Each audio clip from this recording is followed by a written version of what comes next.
बोलो बांके बिहारी लाल की जय। यज्ञ नारायण भगवान की जय। जय जय श्री सीताराम।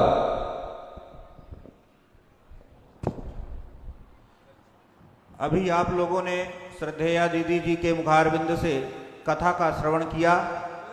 अब इसके पश्चात परम पूज्य पुंडरीकाक्ष महाराज जी के मुखारविंद से आप सब कथा का श्रवण करेंगे।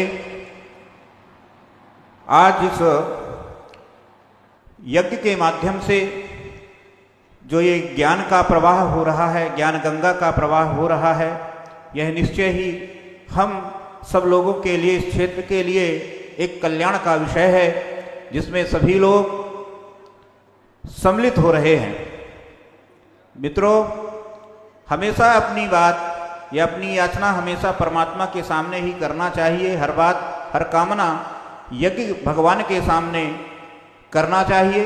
शास्त्र प्रमाण कहता है, शास्त्र कहता है कि जब एक बार एक चातक नाम का पक्षी हर एक उठने वाले बादल से अपने मन की व्यथा कह रहा था, तब शास्त्रकार कहते हैं, रे रे चातक सावधान मनसा मित्र क्षणं श्रूयताम् अम्बोदाः बहवः सन्ति गगने सर्वेऽपि नैतादृशा केचित् वृष्टिभियार्दयन्ति धरणी गर्जन्ति केचित् वृथा यं यं पश्यसि तस्य तस्य पुरतः मा ब्रूहि दीनं वचः।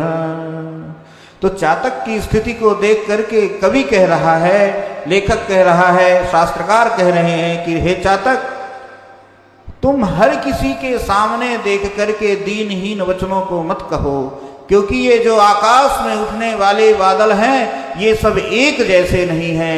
कोई तो बरसता है, बाकी तो सब आकर के गरज गरज के चले जा रहे हैं। कोई ही एक बादल होता है जो बरसता है।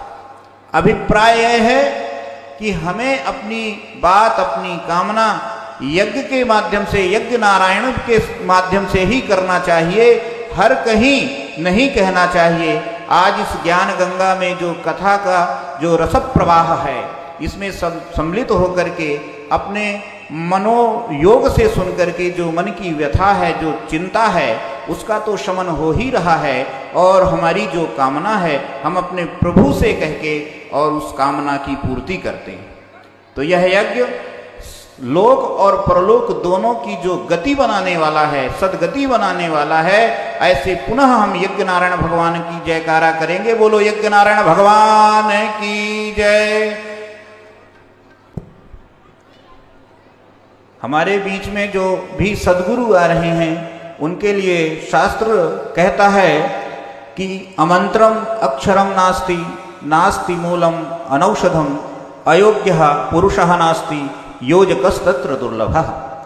इस संसार में कोई भी ऐसा शब्द नहीं है जो मंत्र ना हो, उसका कुछ ना कुछ अर्थ अवश्य होता है।